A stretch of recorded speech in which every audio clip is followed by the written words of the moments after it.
Welcome to another episode of the Inner Guidebook, the guidebook to a better you, a self improved you, especially after today's topic. And what I want to speak about today really shaped who I've become in the past few months, really shaped how much I've progressed. And I went through a lot a lot during my last two fights that really made me pick up on that lesson. And the topic of today's podcast is trusting the losses. And I didn't lose any of my fights. I didn't lose any of my fights or my last two fights or anything that I've went through. I didn't lose the fights. So that's not why today's topic is trusting the losses, but it's more of what I gained from my fights, what I gained from my fights in the ring and even outside of the ring, of everything that I've went through in the past few months, what I've gained from them, thinking that they were losses in the beginning, thinking that the idea of what I was going through is a loss. That's how I perceived it. But I ended up gaining so much out of what I thought was a loss. I ended up gaining so much of what I thought was a failure. And that's what brings me to my first point, the meaning of trusting the losses. When I say trust the losses, I mean that a loss is not instantly tied to a failure. A loss is not a failure. You could actually have a very successful loss. You could have a hugely successful loss. Or you could have a very big failure from a loss. But a loss is not a failure because a loss only becomes a failure once you decide to perceive it that way and once you decide to act on it that way. But then it can become a very successful loss once you decide to perceive it that way and once you decide to act on it that way. So that's the meaning of trust the losses. I know it's hard in the beginning. I know it's hard instantly. I know it's hard in the moment, and that's fine. That's natural. Trust that despite the emotions, despite the feelings that you will go through in the beginning, it is not a failure. You will still have to go through the emotions. You will still have to try to control the emotions. You will still have to maybe struggle to control the emotions. It's all natural in the heat of the moment. At the moment, it will always feel like it's very hard to control, but trust it. Trust the losses and trust how you can deal with the losses and trust how much you can gain from a loss. And when we talk about gaining from a loss, we need to start thinking and we need to start knowing and we need to start understanding that the biggest wins sometimes, the biggest wins often come in the form of a loss. Wins often come in the form of a loss, and wins can come in the form of a loss. Because the thing about wins that come in the form of a loss is they come in places that we never thought about, and they come in rooms that we haven't even been in rooms that we aren't in. That's the thing about the wins that come in the form of a loss. And to explain it better, is that what you might perceive as a loss to yourself might be perceived as a very big win to others. What you might perceive as a failure to you could actually be the thing that makes you successful later on. So in a place that you weren't planning to be successful at, in a place that you weren't assessing strongly, how much more successful can you be in that place? So that's the problem about winning all the time, for example. If you win all the time, you never stop and assess. You never stop and truly ask yourself the questions that are very hard to be answered. Where can I improve? Where do I need to improve? How much better can I get? Do I need to get better? These questions aren't often asked when you keep winning. Especially the more you win, the less you'll ask these questions. The more you start winning and only finding success, is the less you'll start asking questions about where you need to improve, if you need to improve, how much better can you get, if you need to get better. So that's the thing about losses, is that sometimes the biggest wins come in the form of a loss. The biggest wins come in places that you didn't think about. And when I say that, I mean places you weren't thinking you need to improve in, places you weren't thinking you need to get better in. And when I say they come in rooms that you are not in and rooms that you haven't been in, sometimes the people you were trying to prove wrong with a win, sometimes you prove them wrong from a loss. Sometimes you prove them wrong with how you carry yourself after a loss. Sometimes you prove them wrong in how you performed during the loss. So sometimes you gain more out of a loss than you would gain out of all your wins. And that's what happened to me in my most recent fight. My most recent fight, it wasn't a loss, it was a draw. Me and my opponent, we ended up drawing. It was a very tough fight, a very tough Mexican during Latino night, Mexican night, and he's Mexican, and it was a very tough fight that was ruled a draw. It was a back and forth fight. One round for me, one round for him. We're both standing in the middle of the ring, going back and forth. It was a true fight, and it was ruled a draw. But what I gained from that fight, I gained more from that fight than I gained from all my wins.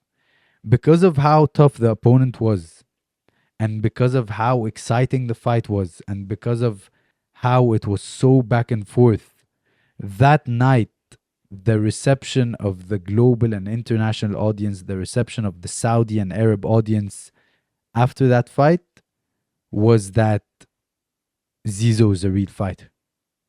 Zizo is not here to joke around. Ziad can fight. He is a fighter, a true fighter, and he can really fight. That was a very tough opponent, and people are now eagerly waiting for the rematch. And they were so entertained, and they want to see more of Zizo fighting, and they want to see more of me fighting, and when am I gonna fight again? When is the rematch? So I gained so much more out of what I think of as a loss, what I used to think of as a loss in me drawing the fight. I gained so much more out of that than if I had just won the fight like I won the rest of my fights. So when we speak about trusting the losses, I want to speak about a psychology point that's called the anchoring bias.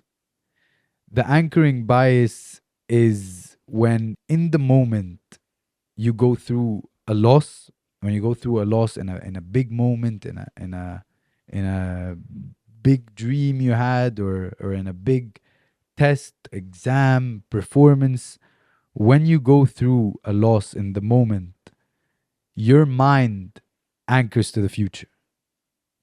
Your mind anchors to the future, and when it anchors to the future, it gives the future a lot more importance, because it makes you think that your solution to the loss you are going through now is in that future, is how you are going to win in the future, is how you are going to fix it in the future, is how you are going to perform in the future, and it's how you are going to achieve it in the future. So The anchoring bias is that your mind instantly anchors very heavily to the future, giving it a lot more importance than what the future really deserves.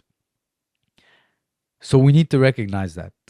When you're learning to trust the losses that you go through in your life, as soon as you go through a big loss, before you let your mind determine if it's a failure or a success, what will really help with that is recognizing the anchoring bias. Recognizing it, recognizing that your mind is anchoring to the future, which you can do nothing about in the present. And when you feel like you can do nothing about it, that's when a loss becomes a failure. A loss becomes a failure when you feel like there is nothing to do about it now anymore. And that's what the anchoring bias is. So recognize that, stop that. And when you do that, your mind will shift back to the present. And once you shift back to the present, you will really understand and know how to deal with your next steps. Just focus on the next step. The next step is A, B, and C. Don't shift straight away to X, Y, and Z before going through the rest of the letters. So when you recognize the anchoring bias and you go back to the present and you focus only on your next step, you will then be able to trust the losses a lot better. When you trust the losses, you begin to understand that not every loss is a failure. A loss is not tied to a failure, and a failure is not determined for us. We determine the failure. We determine if the loss is the failure. So it's very important to know that it is not determined for us. The result is nothing we can control. We can control the performance. We can control the work we put in during the moment of the test. We can control the work we put in before the test. And we can also control the work we put in after the test, after the result. That's what will determine the failure. So let's get rid of the idea that a failure is determined for us by the result.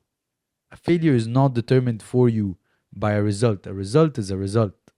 It's either a loss for you or it's a win for you. But when you classify it as a failure, it becomes a failure to everybody. When you classify it as a success, it becomes a success to everybody and everything. So when you determine it to be a failure, it becomes a failure to everything and everyone. And when you determine it to be a success, it becomes a success to everything and everyone.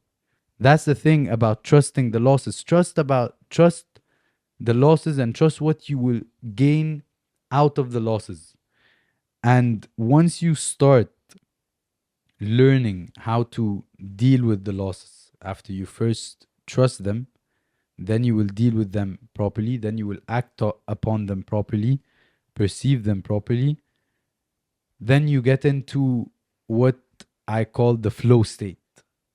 The flow state, I wish I could talk about it on the podcast. I wish I could explain it in a way you will understand it. But that's the thing about the flow state. The feeling of being in the flow state is indescribable. I wish I could talk about it in the podcast. I wish I could explain it and go deep into it, but I can't. But I can tell you how to get into the flow state and how it feels to be in the flow state, because when you are in the flow state is when you are performing and you are no longer afraid of the loss. Not that you are no longer caring about a loss, you still care, you still give the result importance, you still put in all the work to win. You want to pass the test, you want to win the moment of test, if it's in sports, if it's in your job, if it's a big moment, you still attract that, you still visualize that, you still aim and go for that. But you no longer are afraid of what will come from a loss. You no longer think about it. You no longer care so much for it. So then you go into the flow state. And the feeling of being in the flow state is you go on autopilot, where you start operating based on the work you've been putting in and not on the work you are putting in now. The work you are putting in now is determined by all the work you've been putting in. And let me tell you a little secret about all the work you've been putting in. You know what determines how hard of work you've been putting in? It's the losses you faced before. The losses you faced before, the small losses, the big losses, the huge losses that you faced before that big moment of testing that you're in now, that's what determined the amount of work that you put in. So why aren't we trusting the losses? Trust the losses because the losses you went through are what got you to today. The losses you went through are what got you working so hard that you are here today. And when you are no longer afraid of a loss because you are so confident that you will gain so much from a loss, no matter what the result is, if the result is a loss, you're confident it's a loss for a reason. And you are confident in the reasons you will see and find out and figure out after you get that loss. And when you think about it and perceive it that way, no loss is a failure. Losses are never a failure, and they only become success, and they only become wins. You get the biggest wins in forms of losses. So what would you say to someone who's sort of, they've had a loss, they're at rock bottom, they don't see how they can learn, how they can grow, how they can move forward, and sort of what the future holds for them? What would you say to someone? You aren't supposed to see it. That's the thing about a loss, is that you aren't supposed to see straight away what's going to come out of it. You aren't supposed to know straight away what's going to come out of it. And that's about anything in life, anything that's worth a risk, anything that's worth dreaming, anything that's you are aiming to achieve. You aren't supposed to know what's going to happen. So stop trying to know today what's going to happen in a year. Stop trying to know today what's going to happen in a month from now based on the work you've just put in today or based on the risk you've just taken today. You aren't supposed to know. You know why you aren't supposed to know? Because it's that unknown that gets you working so hard until you find out. So it's that little gray area, it's that little unknown area that gets you working very hard, that gets you constantly working every single day until you find out why, until you find out what you've gained from the loss, until you find out what you've won from taking that risk, until you find out what you've won from not giving up on yourself, not stopping after a loss. So that's why we aren't supposed to know. And another thing that comes from not knowing what we are going to gain out of a loss straight away is faith. So, where is faith if we know? Where will faith be if you already know everything? Where will faith be in you, in yourself, in your family, in your friends, in the universe, in God? Faith in whatever you believe in, whatever supports you, whatever helps you. Where will faith play a part if you know straight away? If you know straight away what you've gained from a loss, if you know straight away how much better you're going to get from a loss, how much better you've already gotten from a loss straight away, and you know, where's faith?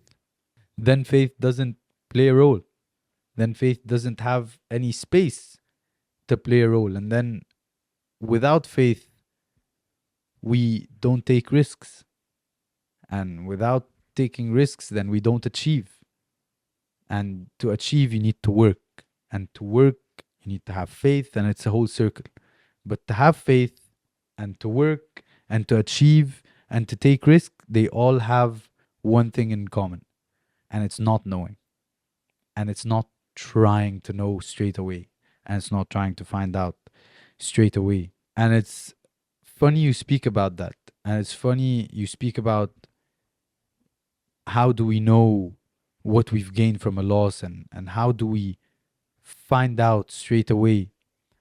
The only thing we're gonna decide for ourselves from a loss is if it's a failure or if it's a success. And failure and success of a loss is decided by who we become after it.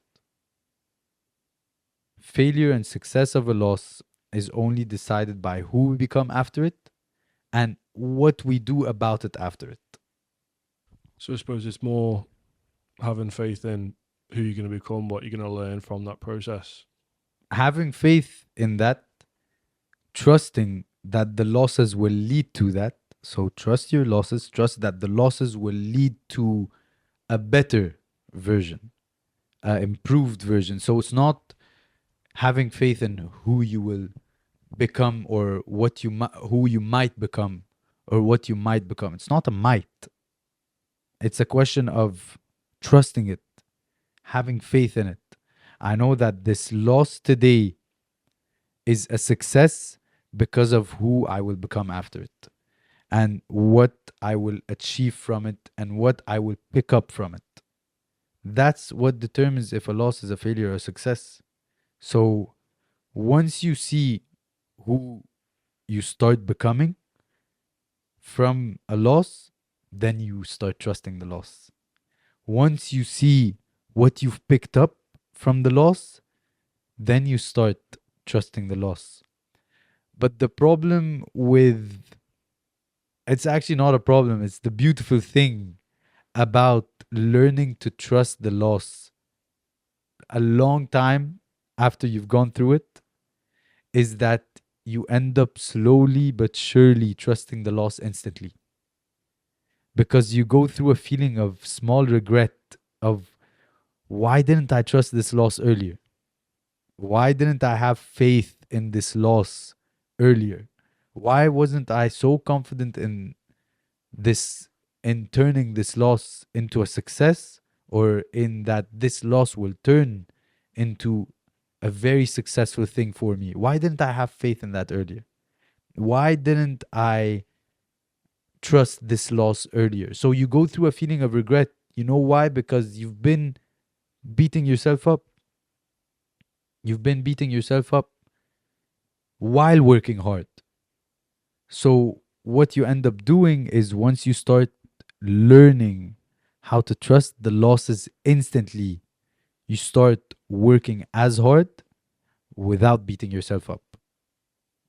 That's the beautiful thing about trusting the loss. And when we talk about trusting the loss, we need to also tie that with optimism. The misconception around optimism is that you either have it or you don't. People think that optimism is like that. You're either an optimist or you're a pessimist. And if you're an optimist, you can't be a pessimist. And if you're a pessimist, you can't be an optimist. When in psychology, actually, when you study it, optimism is learned. Optimism is picked up and it's learned and it's built on upon. That's what optimism is. Because the pessimism is easier to see. The pessimism is actually the first thing you see. That's why there is the anchoring bias. Why is it that your mind goes straight into anchoring into an unsure moment to give you so many unsure feelings that will give you, feelings of a pessimist and ideas of pessimism? So that's the misconception around optimism and pessimism. And when we speak about trusting the losses, you need to be an optimist. And you need to understand that optimism is learned. If someone doesn't sort of adopt optimism and they maintain just being a pessimist, what's down the road? What's the long term effects of just being a pessimist through life? It's, well, there's something called neuroplasticity. Neuroplasticity is the idea that your brain rewires after a loss. So after you make a mistake and you go through a result that you didn't want, or you go through a result that you weren't favoring for yourself, or you've made a mistake and you've lost, the brain rewires. After the brain rewires, and that's what neuroplasticity is, after the brain rewires, it learns from the mistakes. It starts, finding patterns in what to do in the future to avoid the same mistake. The only thing that will differentiate, the only thing that will separate if you will make that mistake again, or if you will go on and pave another way and find the success, is optimism. So, because the brain naturally rewires, and that's what neuroplasticity is again, because the brain naturally rewires after a loss, after making a mistake, the path you choose for yourself through optimism or pessimism is what will determine if you go through the same mistake again, or if you start pushing and trusting the loss and trusting what you've learned from it, and asking the hard questions and working towards the hard answers. And then you become an optimist because you trust that when asking these questions, I found the answers. I would work on myself. I would improve on myself, and that will get me better. That's what optimism is. Optimism is learned. Again, optimism is learned. You are not either born like that or born like this. Optimism is picked up and it's learned. So the pathway you choose through optimism is so important, so that loss or that mistake is not engraved as a failure. You won't perceive it as a failure, you won't think of it as a failure. So it's almost kind of like nothing changes if nothing changes. Nothing changes if nothing changes. Einstein said that the real madness is in doing the same thing over and over and expecting a different result. And that's what trusting the loss is. So trust the loss and trust what you will learn from it and what you will pick up from it, because it's very important to talk about what Einstein said actually when he said that the biggest madness and the real madness is doing the same thing over and over again and expecting a different result. Because in psychology, you learn that your brain is very stubborn sometimes. Your brain is very stubborn in something that you've put in a lot of work in. So your brain is very stubborn in something that you've put in a lot of time, you've put in a lot of work, you've put in a lot of research, and when you make a mistake, despite the way you've been doing it, your brain will try to convince you to keep doing it the same way, because you've put in so much work and so much time and so much effort. So the brain will try to push that, no, just do it again the same way. And that's how we are naturally wired to think. That's how naturally wired we are, that when you've put in so much time and effort, you will find yourself thinking, okay, how can I achieve what I want to achieve, but by still doing the same thing as much as I can? When sometimes, like I said, your brain is going to rewire, and the path you choose is just going to determine if you turn the loss into a failure or the loss into a success. To me, and to everyone, and everyone I've seen around me, a loss is a win. I have went through moments, especially the past 6 months, especially since the last episode of the Inner Guidebook. I've went through moments in my fight in LA, for example. My fight in LA was initially ruled a draw, and it was my US debut, the one of the biggest moments of my boxing career. The first ever Saudi professional boxer to fight in the United States. And it's my own US debut. So many hopes are placed on me. So many people are looking at me, watching me, and I end up drawing the fight. I perceived that draw as a loss, not as a draw. I took it as a loss because I don't go through a whole training camp to draw. I don't travel 1,000 miles away, family behind, friends behind, everything, sacrifices made, body goes through what it goes through to go in and then draw, especially representing what I represent, and and the pressure that I carry with me and the hopes that I carry with me. I don't go to draw. I perceived it as a loss. I took that draw as a loss, which is no problem, by the way. That's just high standards, and that's fine in sports. My problem was taking the loss as a failure. So, what ended up happening, by the way, in the LA fight, it was initially ruled a draw. A week later, we found out that my opponent failed his drug test, the training camp drug test, and fight night, he failed his drug test, triple the dosage. And the reason we found out a week after is because the results take a long time to be shipped out, and you need to wait for both results, the training camp and the fight. So it took a week for the results to come back. And then it took another week for the commission to decide to overrule the decision of the fight and give me the win. So it was officially ruled as a win for me. Only fair, anyways, because I did win that fight, but the judges ruled it a draw, and it was a draw, so they disqualified him. So I won the fight. In that week, I went through the emotions. I went through not the emotions. I went through the consequences of perceiving a loss as a failure. That's what happened to me, Jordan. I went through the consequences, not the emotions. I went through the consequences of perceiving that loss from the LA fight as a failure, because I picked up so much from that fight, and me drawing that fight just in that week alone got me thinking about so much. Where did I go wrong with my performance?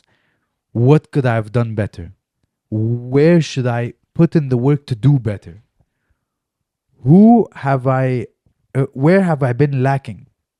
Where did I stop working at that got me to where I'm at? And where did I mess up mentally? Where did I mess up before the fight week, all of fight week? Where did I mess up in camp? Where did I mess up after the fight? I kept thinking about it, thinking about it, thinking about it. But there's a difference between thinking about it, and there's a difference between beating up yourself about it. And I beat myself up about it because I perceived it as a failure. When if I had perceived the loss as a loss that I will turn into a success, then I would be thinking about it the same way. It's good to think about it when a result doesn't go my way. It's good to think that like that. Where have I been lacking? And I found out. I stopped talking to my mental performance coach. That whole camp didn't have a single session with my mental performance coach. I started thinking that I got this now. I got this, and I know how to deal with the pressure. I know how to deal with the stress. I started pushing thoughts from my conscious to my subconscious. And what happens is when you do that is you think you've solved everything, but in the moment, in the heat of the moment, all the thoughts that are in the subconscious that you haven't dealt with, they go up to your conscious. And that's what causes choking under pressure. Choking under pressure, I don't say like the feeling, I mean the term, the psychology term, where you start judging your performance negatively while you are performing, which causes you to, lose confidence, lose control, panic, hyperventilate, all of that stuff. So I realized I stopped talking to my mental performance coach. Then I realized I, instead of doing 3 conditioning runs a week, I was doing 2 conditioning runs a week, and substituting a conditioning run, the third one, with a recovery run, because I thought 2 was enough. Because it said 2 to 3, so I thought 2 was enough. So it just got me asking the questions that I was supposed to ask myself, Jordan, but I asked them in a way of where I perceived the loss as a failure. And then when they came back with the decision that my opponent failed his drug test, I was like, wow. So I'm going to win the fight at the end. I won the fight at the end, but I learned so Yeah. much from the initial result. I actually learned more from the initial result, it Yeah, being a because of draw. that Yeah, self I thought analysis I and criticism. self-reflected. Yeah. I thought, I sat down and I asked myself the hard questions, and I actually learned so much more in those 2 weeks. I'm so thankful for those 2 weeks. So doing all that criticism of yourself when you thought it was the draw, do you think on that camp maybe you allowed yourself to become a bit comfortable? I didn't allow myself to get more comfortable. I I suffered the the consequences of winning. I suffered the consequences of not controlling the win. What do you mean? So how's that not sort of comfort? What do you mean by that? So everything will come with its consequences, and it's like the way you have to trust and deal with the losses, you have to also trust and deal with the wins. So a loss can give you what a win won't, and a win can give you what a loss won't.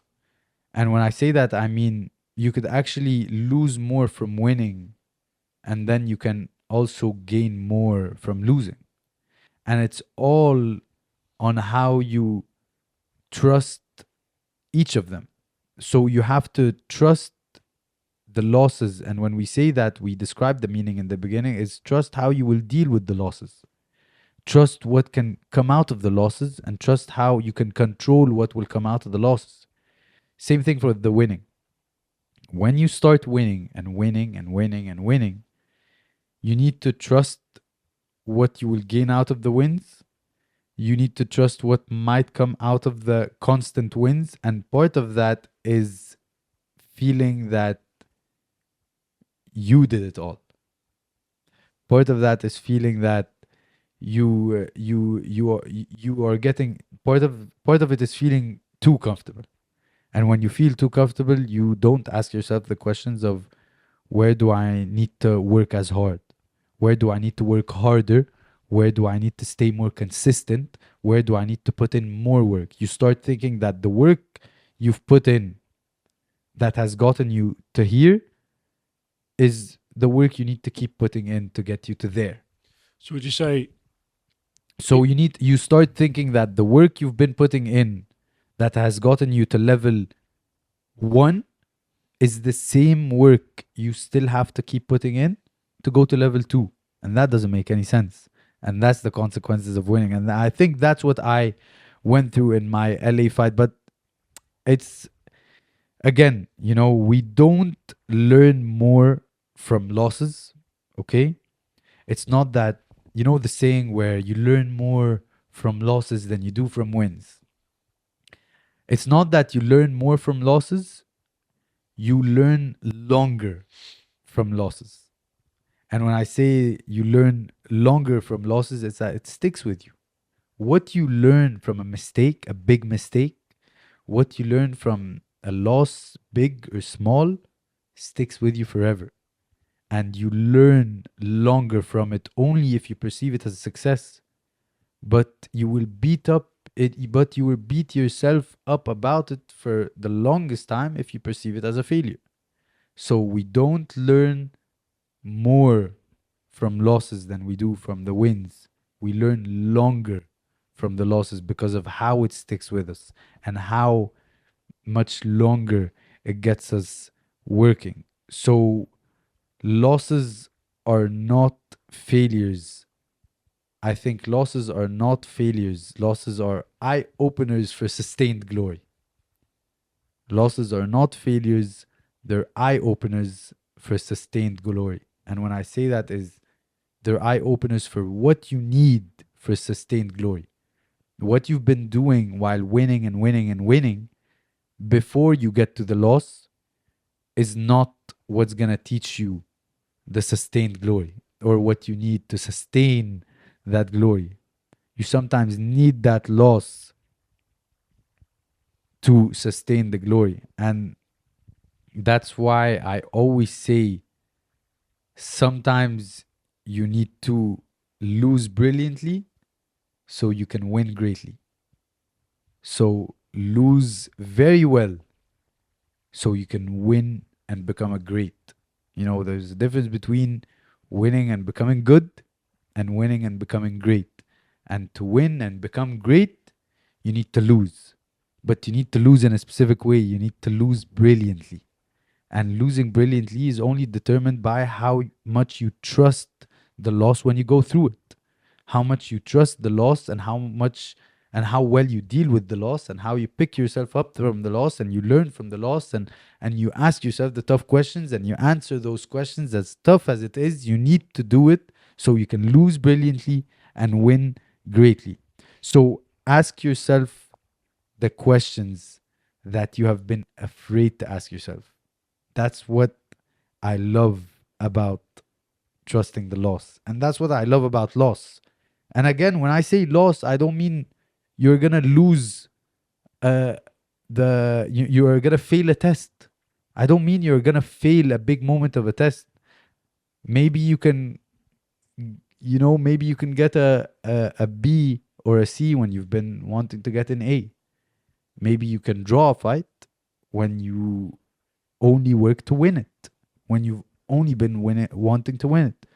Maybe you will get a specific job promotion when you really wanted a higher promotion. So when I say loss, I don't mean flat out failure. And I don't mean a failure type of performance or a failure type of, again, you determine that. Or by loss, I mean not getting the result you wanted. So ask yourself the questions you're afraid of the answers to. Ask yourself the questions you're afraid of the answers to. That's how you start trusting the loss. Once you go through a loss, ask yourself those questions. Because it's the questions you're afraid of the answers to that really improve you, that really guide you to a better you, an improved you, one that has learned from the loss, one that has evolved from the loss. Would you say overconfidence is dangerous? You know, someone who's experienced success, going through a lot of wins, never had that thing that humbled them, that brought them down to reality, the loss that they could learn from. They've only ever experienced success. What would Too you it, yeah, too much of anything is dangerous. Yeah. And I used to not believe that. I used to be like, oh, but if you control it well, as long as you're going through it, then it's not dangerous. But you will never control it as well until your brain rewires you to control it that well because you've went through the loss or the mistake. And the people, by the way, that you see who have always won, for example, like Floyd Mayweather. Floyd Mayweather is a boxer. He's undefeated, retired undefeated, and fought the best. But you don't know what Floyd Mayweather went through in his training camps. You don't know what Floyd Mayweather went through in some of his controversial fights, where maybe he finished one of those fights and said, I feel like I drew that fight, but the judges gave me the win today. Or I feel like I didn't perform the way I wanted to in that fight. And that's what got him working and asking those questions and dealing with that loss that he could have chose either it be a failure, either it become a success. And so that's what got him asking the same questions, thinking the same way, and going through the same emotions. And that had gotten him to retiring undefeated. You don't know what he's been through. And I'm telling you right now, every single person that you see today that is constantly winning, is constantly getting the great results, is never losing, every single person that you're seeing today like that has lost somewhere or is losing somewhere to make them win the way they are. So it's not necessarily they're losing where they're winning. They could be losing in another place, but they're winning in that place. And that's what I talked about in the beginning. Sometimes the biggest wins come in the form of a loss. And I say that because they come in places you weren't thinking about, and they come in rooms that you haven't been in. They come with people that you haven't even met, how they think about you, how they want to work with you, or how they want to hire you, or how they want to give you an opportunity. Sometimes a loss and how you pick yourself up and how you perform during that loss, and sometimes you win so much more out of that, but in other places. And that's why I say, what when you see today someone that is like that, who's always winning where you are always trying to win, they've lost before, or they're still losing today just in places you haven't seen and in rooms you haven't been in. So when I say ask yourself the questions that are hard to answer, ask yourself the difficult questions that are hard to think of the answers to, that are hard to actually even admit the answers to. I'm trying to tell you, ask the questions when you go through a loss. Start asking those questions, and that's part of trusting the loss and trusting what you will gain out of the loss. But don't worry, because another beautiful thing about going through the loss and facing a loss is that these questions will get asked either you like it or not. How you choose to answer them, and if you choose to answer them, is what determines if a loss is a failure or a success. So the questions will be asked in your conscience. If you push them to your subconscious, the questions will be there. You will ask yourself the questions once you go through a loss. How you answer them, and if you even find the guts and the courage and the bravery and the trust to start answering these questions, is what determines if a loss is a failure or a success. So don't you worry. The loss will ask you the questions, and will get you asking the questions. So when you start being asked those difficult questions and you start slowly answering them, once you find the courage, the bravery, the guts to answer these questions, and you start getting the fruits of the labor that you put in to even just answer these questions, and you start seeing how much you are gaining from answering these questions that you are being asked by the loss you've went through, or you are being asked because of the loss you went through, you start then trusting the loss, but only months after you've gone through it. And then you go through the feeling of regret that we spoke about, the feeling of regret where you regret not trusting the loss earlier, because you've been going through the work, you've been putting in the work of answering the tough questions, improving where you need to improve, getting better where you need to get better, focusing on the little details. You're doing everything great now. You're back to where you were when you first wanted it, when you're putting even more work in, but you were beating up yourself about it in the process. So then, if you had trusted the loss from the beginning, you wouldn't have been beating yourself up about it. You would have just been working. So you go through the feeling of regret of, why didn't I trust this loss from the beginning? And all you need is one loss. All you need is one loss that you trust. So not just losses that you classify as failures and you do nothing about and you give up on your dreams. And all you need is one loss that you go through in life that you trust. You trust the loss. You trust what will come out of the loss and how much you will gain out of the loss. All you need is one. So then you start trusting every single loss that you go through. So then you start trusting the losses instantly. You start trusting the losses straight away. You start getting excited about the losses straight away, because you will become a better version, an enhanced version of yourself, and you will become a more successful version because of how you dealt with the loss and how you trusted the loss. And so there's a term in psychology, and it comes from Japanese, you know, practice where they fix broken pottery with gold, and it's called kintsugi. And kintsugi is that term in psychology. Kintsugi comes from that practice in Japan where they fix broken pottery with gold, and we use that term in psychology to think about ourselves, to think about how you start fixing yourself after losses, how you start fixing yourself after a loss. So every single time a piece of you breaks from a loss, it's replaced with gold. The piece that was broken is pottery. The piece that was broken is clay. But when you learn and when you fix it, you've replaced it with gold. Never, never, never breaks. Never goes away. Shines brighter, heavier, is more valuable.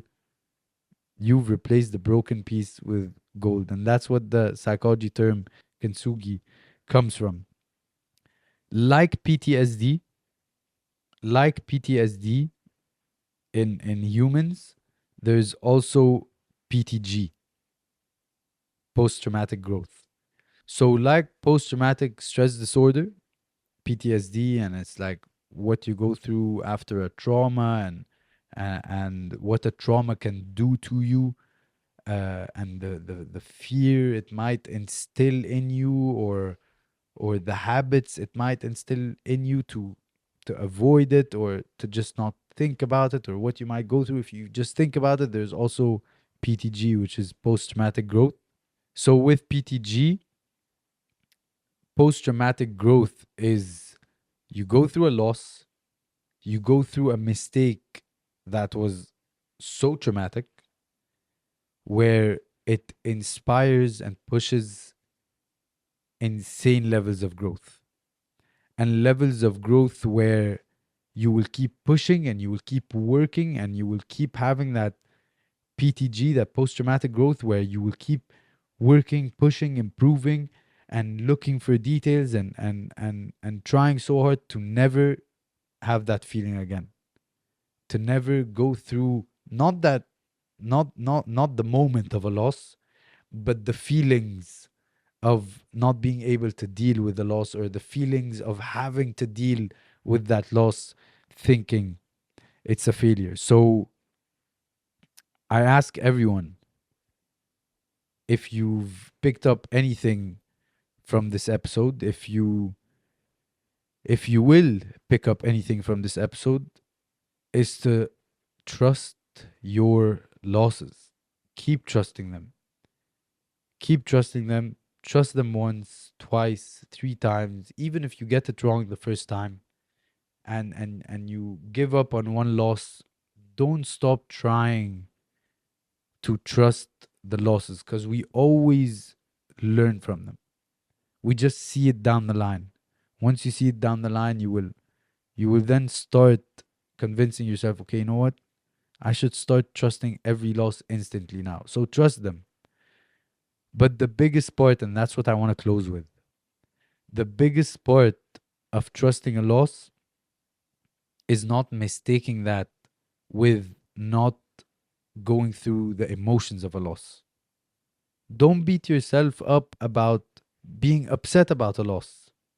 Don't beat yourself up about being frustrated about it, about feeling hopeless about it in the moment. In the moment. Don't beat yourself up about that, because it's you expecting to not go through these emotions, and it's you expecting that you will properly suppress these emotions of being upset or being disappointed or being frustrated. You trying to suppress the emotions and you expecting to not go through them is what honestly stops you the most from learning to trust the loss. So, to become a better you, to become an enhanced version of you, to grow, to develop, And to become the best version of yourself, trust your losses.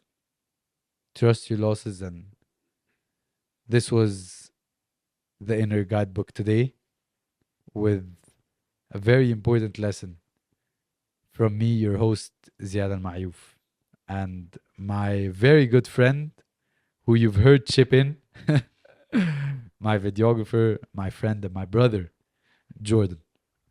It was a pleasure. Always, always, always, brother, always. This was the inner guidebook, and I'll see you at the next one.